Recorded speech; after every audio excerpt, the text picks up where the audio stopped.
going by myself.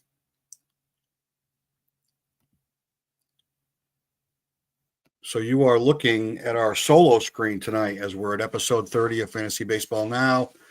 In addition to talking about the TSBF bat draft, we'll also do World Series predictions. I have Sean's division winners, World Series prediction, mine as well.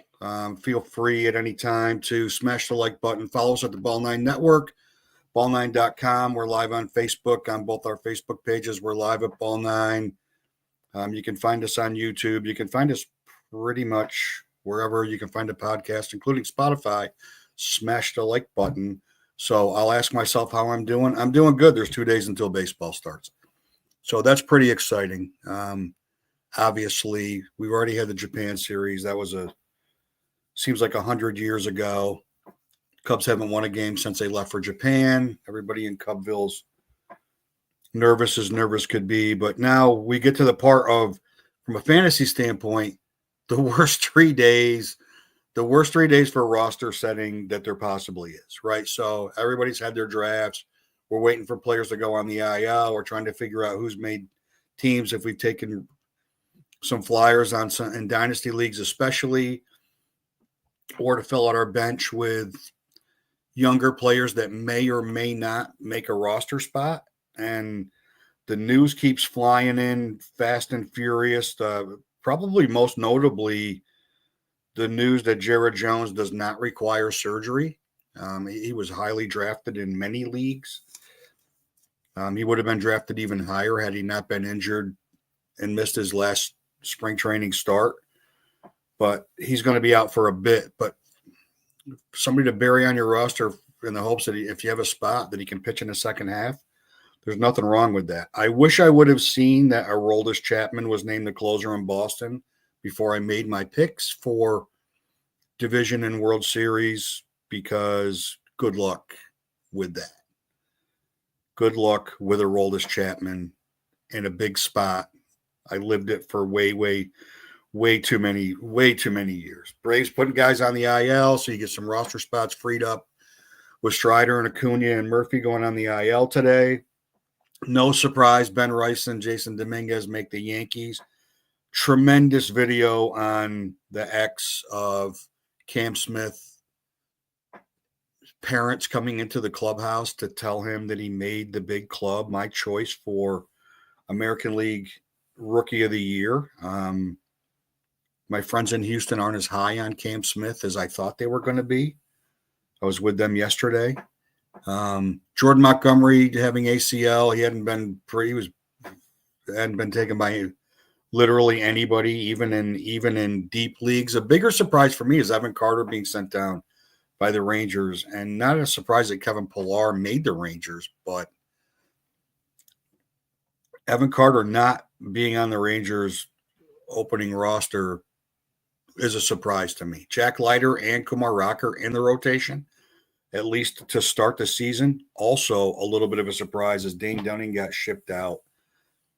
And that's kind of the hot news in the moment, but it's going to come in. It's going to come in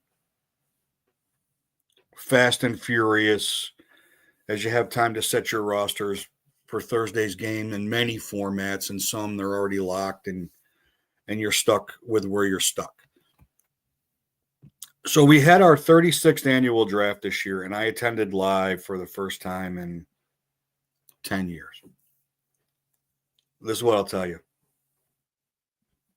Don't get together with your college friends when you're 61 years old, because you still think you're in college. And I'm telling you, we're not. But good time, 10 to 12 owners live. Draft is always great. Always some surprises.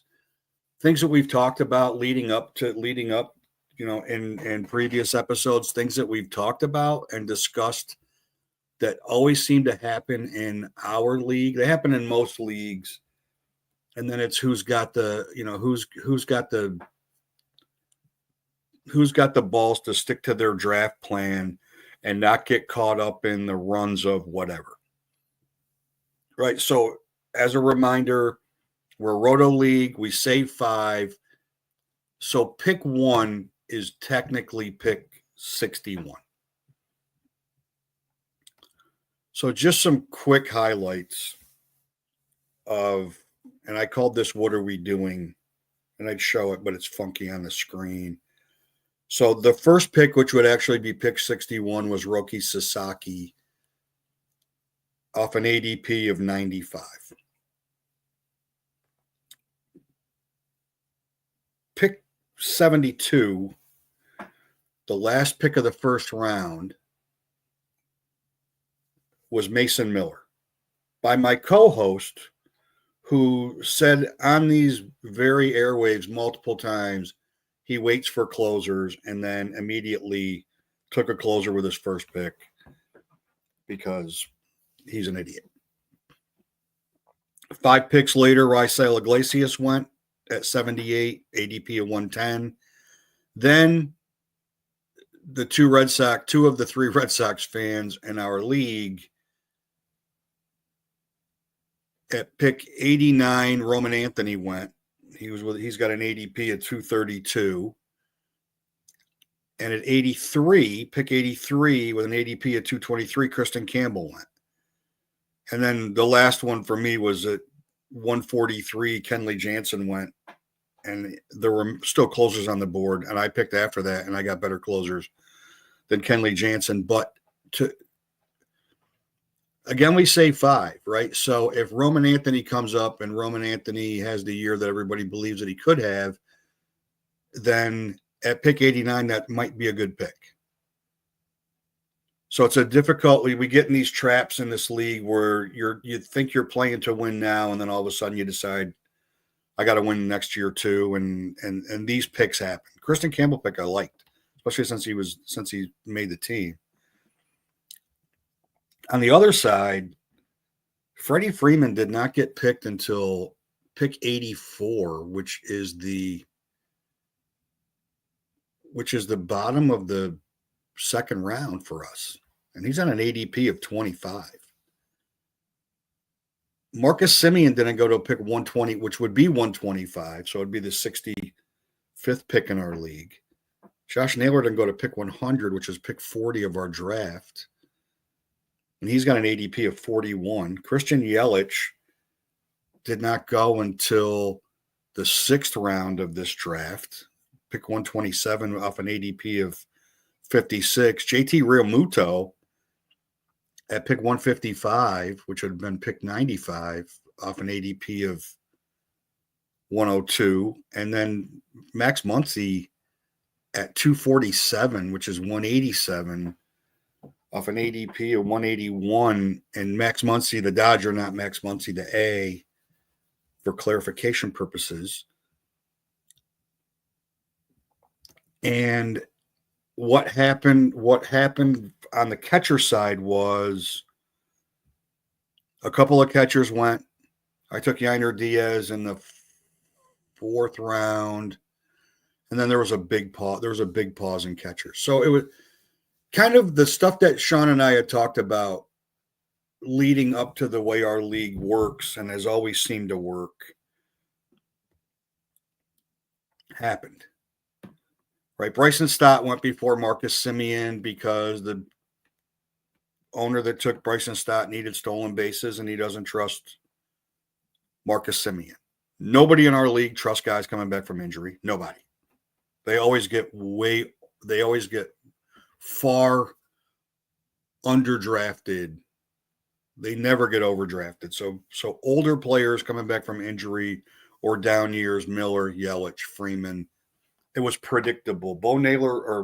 Josh Naylor went much later than I thought, but there were 6 of 12 owners that saved first baseman in our league.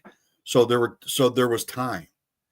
So as you start to look at the landscape of players that are available to fill out your roster versus what's already on rosters, it's rare, because we do have a DH spot. It's rare that owners double up on first baseman or double up on anything unless they don't trust the one that they have. So it was very interesting. Shockingly, for one of the very few times, for the first time that I can remember that I've been physically at the draft, there were no trades at the draft. There were no trades at the draft. There was only one pick that made me want to punch somebody, and that was Battlefield Bob, my boy Iron Brigade. I wanted Bubba Chandler as my minor leaguer. I ended up with Chase Dollander, so I'm okay with that. And Battlefield Bob took him in the same exact round in front of me that I was going to take him. And had my legs been working at that time, I would have gotten out of my chair and punched him in the head. But I had taken a right hand from a bullet bourbon bottle, and I was a little wobbly at that point. So that took care of that. So we go off that draft, and then tomorrow night, the Fantasy Baseball Now's head-to-head league drafts at 8 p.m. and a totally different strategy with no save players and a bunch of different owners that are new to us. So Diamond Degenerates have brought 3 owners to this league, and that's going to be interesting to see how younger guys, they've been playing for almost 9 years, so they're not inexperienced in this at all. How they draft, and if our traditional owner group gets outside of any kind of comfort zone and plays head-to-head as head-to-head, or they still can get out of the rotisserie mindset as they pick. Fantasy Baseball Now is also participating in a baseball content creators draft.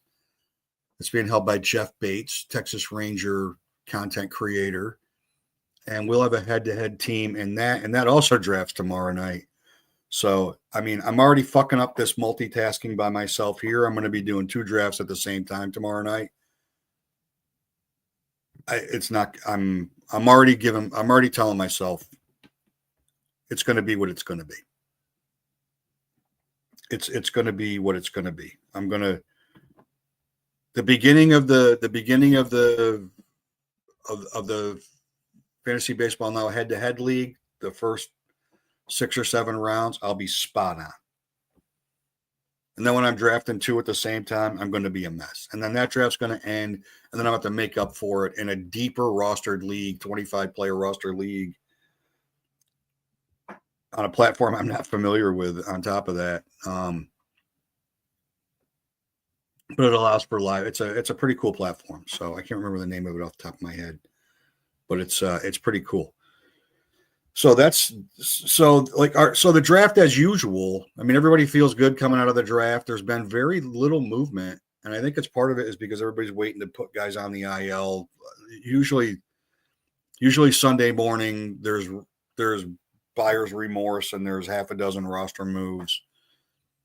People look at who's still available and they're like, I can't believe this guy's still hanging around out there, and just for the sake of argument. I mean, Dansby Swanson's still available in our league, right? Which is great. Justin Turner wouldn't be a bad guy to have, because should Shaw or Bush get off to a bad start or one of the outfielders get hurt, he's going to get at bats as a DH. There's a lot of pitching left. There were a lot of reaches for pitching. There were a lot of reaches for. There were a lot of. There's always a glut of pitchers that if you put them all in a hat and you're at the end of you're in the last 4 or 5 rounds, you take them. Right. So Porter Hodge is still sitting out there, which is surprising for me, because Presley was taken, but having very little trust for Presley as the closer in Chicago. Wouldn't be a bad guy to have as a backup. But Jameson Taillon, Charlie Morton, who I wouldn't take if I had to, Eduardo Rodriguez, Mitch Keller, Brady Singer, I thought, would get selected. I really thought Brady Singer would get selected. He did not, which is good for me because I'm going to have some moves available coming up in the next little bit here. Carlos Correa, and I'm not surprised by that. Nick Castellanos was drafted and then dropped for Victor Scott, who I wanted to take, but I had weird roster configuration on offense and I needed pitching because I had some injuries I needed to deal with. Ryan McMahon, third base, is kind of weak, not taken. Michael Toglia, the Rockies players went late. With the exception of Brenton Doyle, Rockies players, for all the hype that Rockies offense is getting, they went off the board late. I think I got Ezekiel Tovar in the 10th round of our draft, and Toglia went after him, which was surprising. He's been hyped up a lot. Helio Ramos, Sean's sleeper pick. He didn't take him. So this is what we learned. And if he was on here, I'd say it. I'd say it if he was on here. And he is chiming in. He is chiming in from where he is.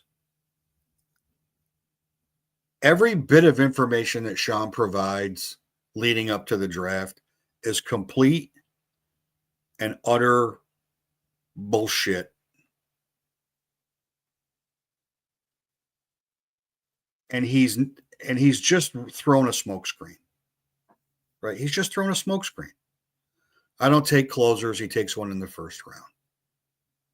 It's just Heliot Ramos is his sleeper pick. He doesn't even take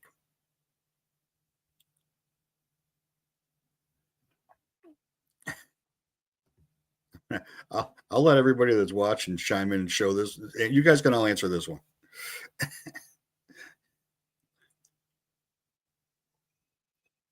Bryce Harper is my MVP selection for the National League, so I'm going to go with Harper with that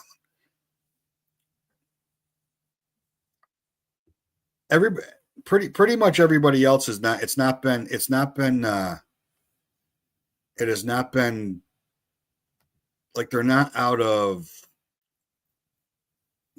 character with what they do. I know that Uncle Ted had talked about using Grok to analyze the draft and who guys we're going to take. But after 35 years, and I think we determined that our newest owner's 10, we got a pretty good idea who guys are taking, and there's not a lot of huge surprises.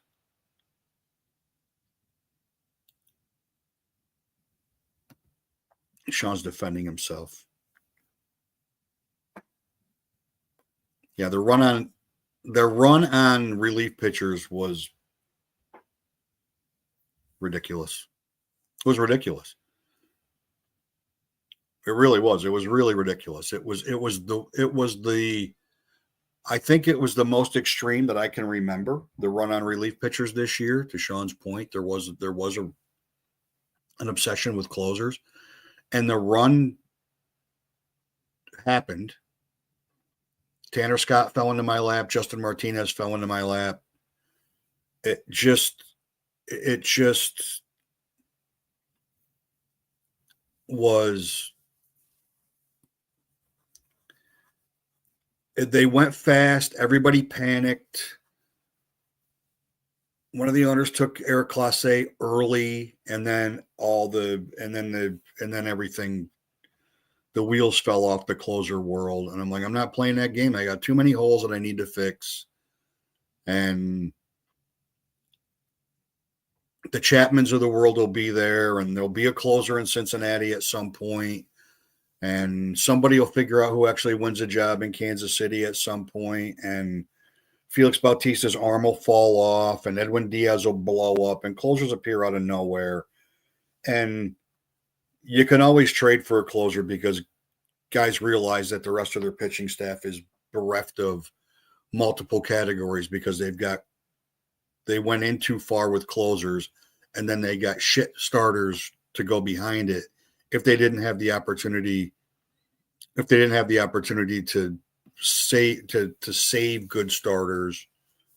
Like I was fortunate enough to be able to save Hunter Green and Paul Skeens, so that gave me a little bit of a break before I had to really worry about grabbing starters. But I think if CBS has not published their draft results yet, which is surprising. Usually they're out where they grade the draft. Given the lack of roster movement, I think everybody at this absolute moment is pretty satisfied with their team. But that'll change Friday. Everybody will the panic will start. Somebody go 0 for 8, and then the trades will start flying around. So Sean's comment is in an open draft, closers go in the 7th or 8th round. We'll see tomorrow, dude. We'll see. We'll see. We'll see tomorrow. I say no. And just as a heads up, since holds are in this other league, I'm taking all the Dodgers relief pitchers. All of them. Every one of them. So we're going to pivot from that, and we're going to go to our American League predictions.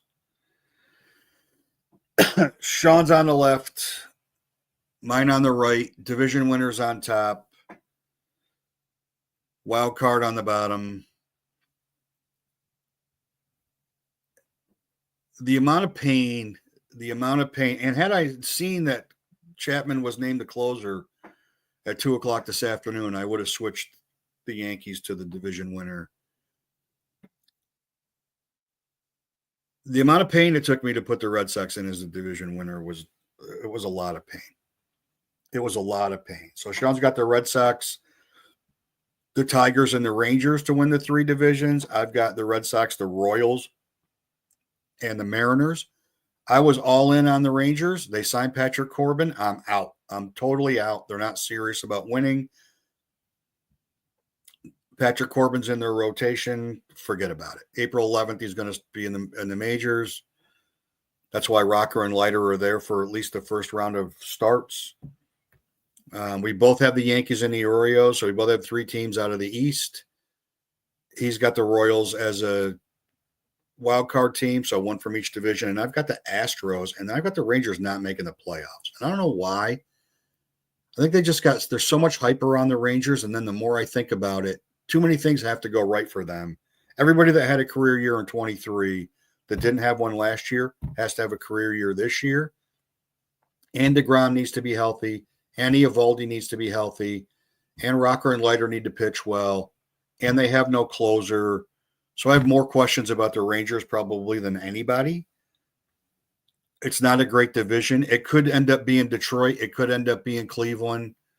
It could end up being Toronto. The American League is probably the most wide open it's been in a long, long time. There's no real dominant team. There's only really the White Sox and the Angels that I wouldn't even give a fighter's chance. I never count the Rays out.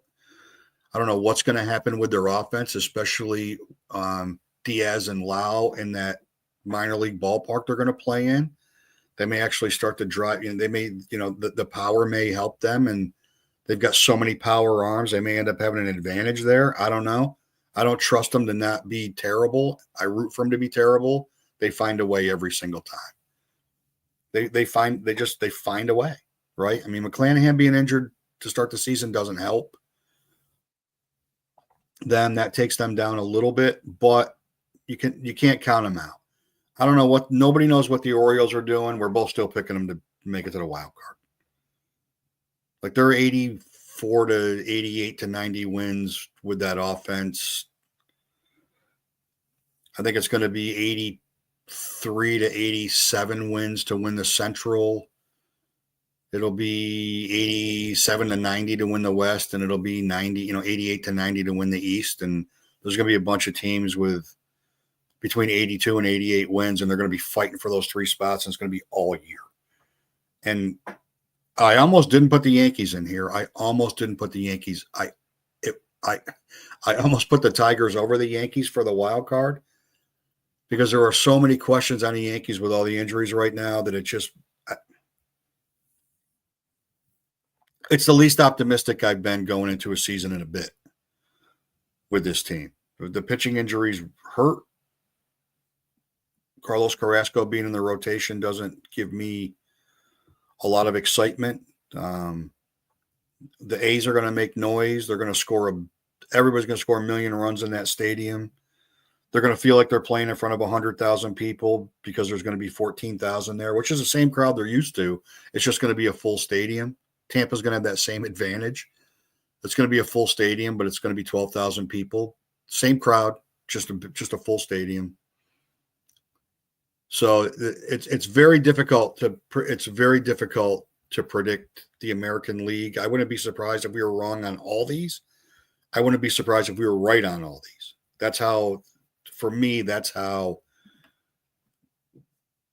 wide open the American League is this year. Then we go to the National League. We both have the Phillies.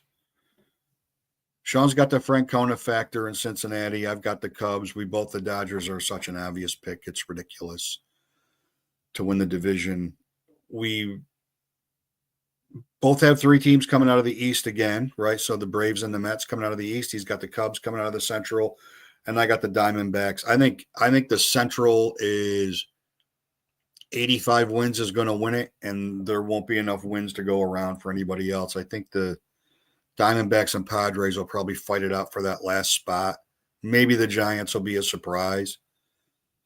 Either of us not having Milwaukee, if either of us had Milwaukee, that wouldn't surprise me to be in here somewhere, somehow, as a division winner. And the split in the National League, there's better teams in the National League to me this year, and the split's larger. The split is much larger. I don't trust the Mets pitching. I don't think anybody does. The Braves are counting on a lot of guys to come back from injury, though they are the Braves. The Phillies adding Luzardo helps them if Jordan Romano's healthy, and they solidified the back of the bullpen. The Phillies are going to be really dangerous. Hello, D-Rod. The Phillies are going to be really dangerous. Dodgers are going to be the Dodgers. The Dodgers might press for the most wins in the regular season. They very well might. I think the Cubs are more solid than the Reds just simply because there's less questions to be answered on the Cubs. The Reds don't have a closer right now. Sean Barlow, maybe. And he's going to play two guys every day. Tyler Stephenson's already hurt. He's going to play McLean and Ellie every day, and then everything else is going to be he's going to figure it out. And he's great at it. He's tremendous at it. Right? There's a lot of value picks, but they're all 340 at-bat guys on the Reds, 400 at-bat guys. There's not a lot of 700 at-bat guys, 650 at-bat guys in that lineup, so it makes it difficult from a fantasy standpoint. But from a baseball standpoint, I feel like we've been waiting for Nick Lodolo, Garrett Ashcroft, Abbott. We've been waiting for these young pitchers to be great for a long time, and the only one that's really good is Hunter Green right now, to the point where Nick Martinez is their second starter, and that's not a terrible option. Nick Martinez is a really serviceable pitcher. He's the National League version of Mike Lorenzen. But when you've got that young talent in your system and more coming, the fact that Ashcraft's already in the bullpen, it's just they can't figure out a rotation with all that young pitching, and it's going to hurt them in the long run. And their bullpen's not great. So I think he's going to have his work cut out for him. One of the things that Tito's always been really, really good at is he manages the day-to-day roster with matchups, but he's always had a pretty solid pitching staff that he could rely on that allows him to do that. This is going to be a test for him. And not that he's not up for it. He's a tremendous manager, as good as there is in baseball, and good for the Reds for getting him out of retirement. It's good to have him in the game, but he's got his work cut out for him with that pitching staff, and he's going to be doing a lot of thinking, a lot more thinking than he thought he was going to be doing. So then we get to our World Series predictions, and Sean's got the Phillies over the Dodgers in the National League, as do I.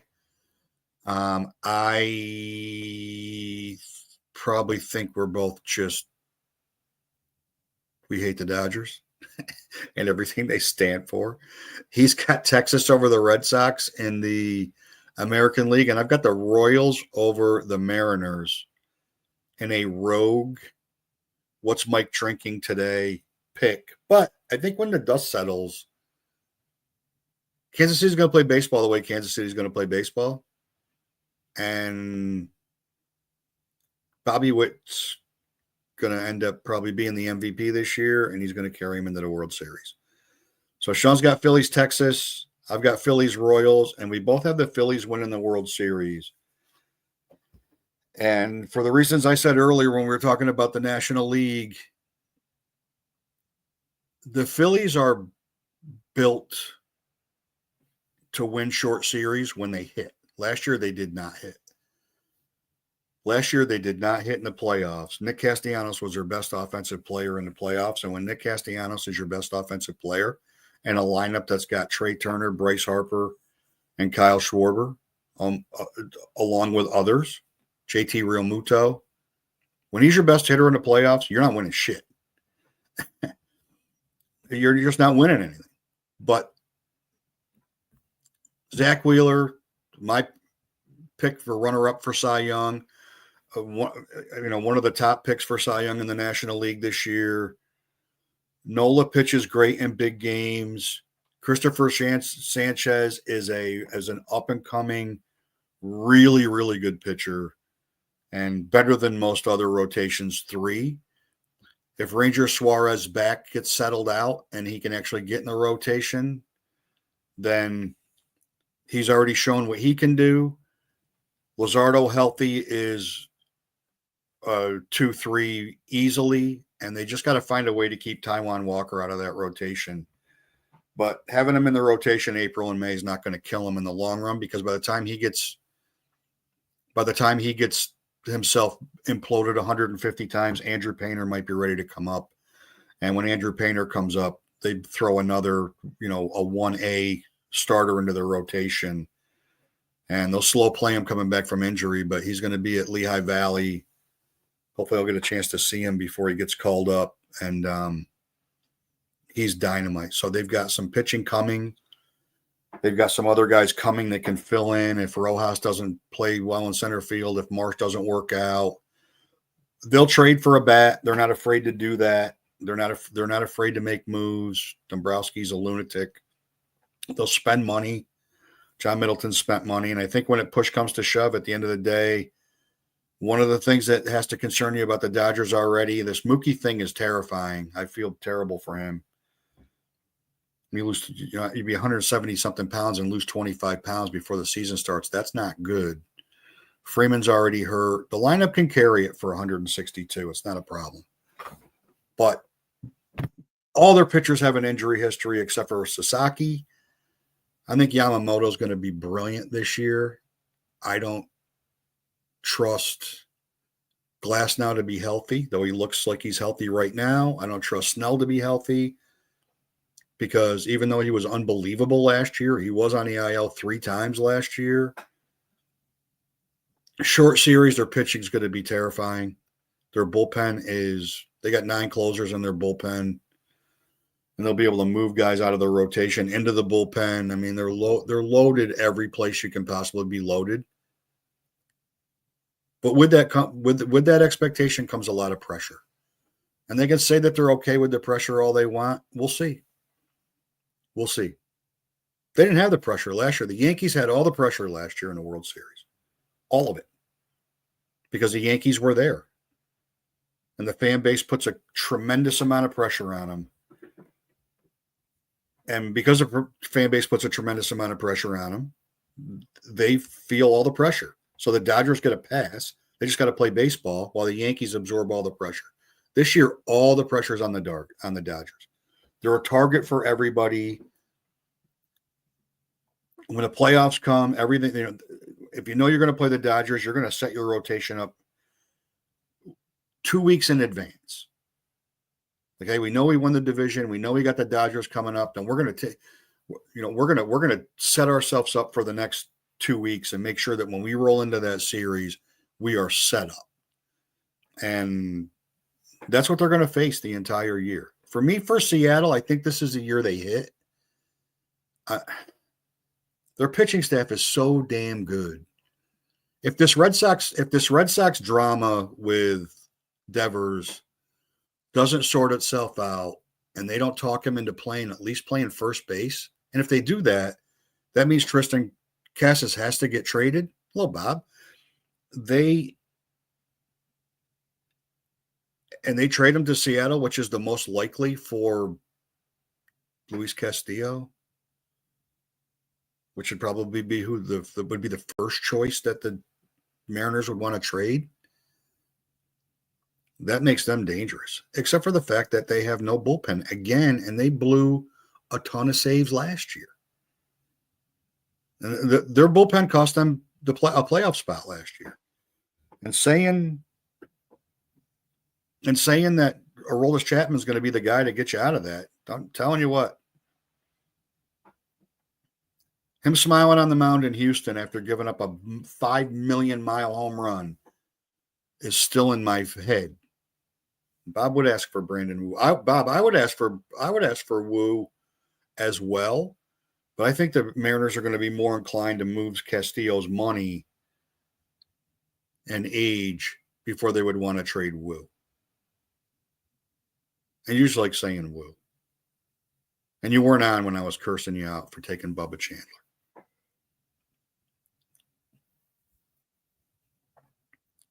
So D-Rod's question is, every year there's one thing that surprises on the upside and one on the downside. Which teams will it be? The upside could be Toronto. If they sign Vladdy, and listening to Jim Bowden earlier this week, he said he believes that contract's going to get announced the night before opening day to solidify the Blue Jays. Adding Santander helps their lineup, but it's impossible for Bo Bichette to have a worse year than he had last year, I think. And their pitching staff's pretty good. I don't trust Hoffman as a closer yet because I've seen what that looks like in Philly, but their bullpen's pretty deep. I love Bowden Francis. Gausman should bounce back. I don't trust Jose Barrios for anything, but they could be a surprise team. And then the Central, who the hell knows? Detroit could win it. Cleveland could win it. Cleveland gets any hitting. Kyle Manzanardo hits. They get any hitting at all. Their pitching staff's tremendous. Their bullpen's as good as there is in baseball. Who knows? Who knows? Anybody but the White Sox could win the Central. The Twins could surprise. Joe Ryan's my Cy Young pick for the American League. The Twins, if Buxton plays 150 games and Royce Lewis comes back and plays 135, they're going to score runs. National League, San Francisco could be sneaky. They might be a year away because Buster Posey still got some work to do, but their pitching staff's very good. Robbie Ray looks really good in spring training, and if he's Seattle Robbie Ray, that's really good. And yeah, Bichette's got a contract coming up too. So, and I don't think they're going to sign them both. Who knows? I don't know. Toronto offers Shohei $700 million and Soto $600 million, and then they won't go to $550 for their own guy. It's a bad look.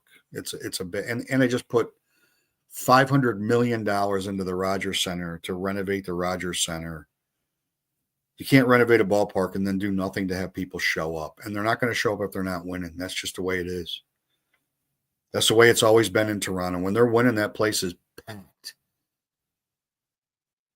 And it's a great place for East Coast away fans to go to see a game because it's easy to get to Toronto, very easy to get to Toronto, in and out. You're at the stadium. It's a nice ballpark. Tickets aren't as expensive. Toronto's a really nice city. So road teams do travel pretty well to Toronto. Hey, Ted. So Toronto could surprise, but I don't know if there's going to be any real surprise. I think the only real surprise in the American League is if the White Sox win more than 60 games. I mean, the A's are scrappy, but I don't know if their pitching will hold up in that ballpark. They'll score a lot of runs though. They got offensive players that are must-have fantasy players. Though Sean took Zach Geloff, and then found out that he was cursing out the medical staff of the Oakland Vegas A's because all of a sudden he's out 4 to 6 weeks, and he's been up on Geloff forever, and I'm not. I'm not. I think Geloff is what he is, and though age 27 guys, you never know. I mean, age 27 seems to be the magic year for players. So I don't know. And I probably feel as good about the Phillies pick for the World Series as I feel about any of the picks that I made. And it just might be because I hate the Dodgers so much right now that I just can't take it. I just can't stand it. Though we do have a head-to-head draft, and I'm taking every Dodger reliever tomorrow night, all of them, because holds are in our league, and I'm just taking them all. Yep, Kyron Paris did make the Angels today. He did. He had a tremendous spring. He's got great speed. If he can stick in the lineup, it helps him move Renigfo to third base, and which means they don't have to play Yoan Moncada, which helps the Angels, believe it or not. He's a good depth guy. He's a good guy to stick on your bench and see what happens, because maybe he hits and he works his way into an everyday spot. And then if he does that, he's going to score runs and he's going to steal bases. And that's two categories that are not falling out of trees right now. It'll be interesting. It'll be interesting to see how, what stolen bases look like this year, if teams adapt at all, if they get off the one knee stuff and start going and start worrying a little bit about a little less about framing and a little bit more about throwing guys out at second base to try to make up the difference, and teams just running wild like they did last year.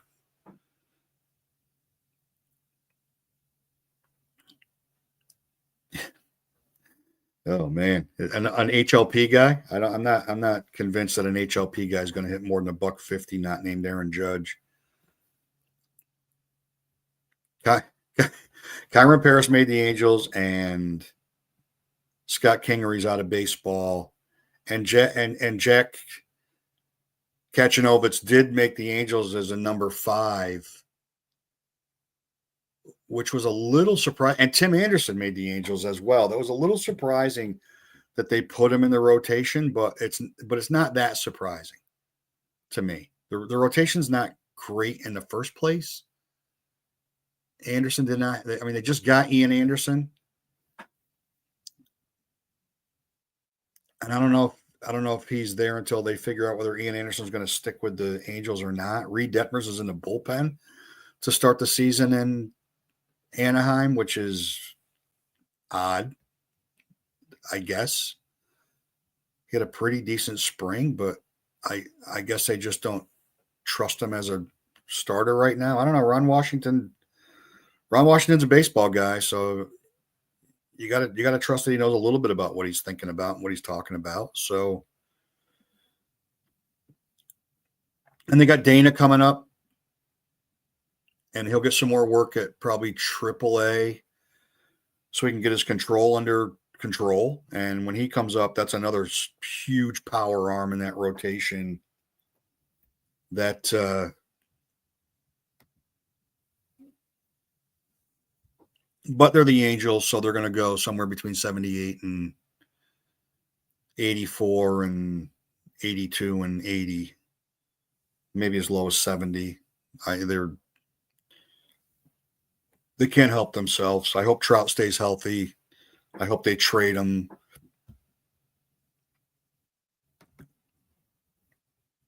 That's right, Bob. I do remember you saying that. I do remember you saying that the other night when you were hyping him, but not taking him and taking Bubba Chandler from me instead. I do remember you. I do remember you sharing the. I did. I've been watching a lot. I've been watching a lot of Logan O'Hoppe. I like Logan O'Hoppe a lot. I saw the interview with him talking about catching Jack. I saw the interview with him about talking about the no cell phone policy in the clubhouse, which was pretty interesting. That everybody gave Ron Washington credit for it, but he was like, "No, it was all of us." He brought it up. We all said yes, and he's like, we come in, we get on our phones. We're not really a team. Let's start acting like a team, and they all did it. So I don't know. If nothing else, he's building a culture there, kind of like Sosha had. They haven't really had one for a while. Joe Madden's not a culture guy. Joe Madden's a good manager, but he's a gadget. He's a gadget, have fun guy, and they don't need to have fun in Anaheim. They need to figure out how to win baseball games and how to pay Anthony Rendon for not playing. Yeah, and Mickey Moniak got cut. Welcome to New York, Mickey Moniak. Welcome back to Philadelphia, Mickey Moniak. They're looking for an outfielder because Max Kepler is going to get hurt at some point.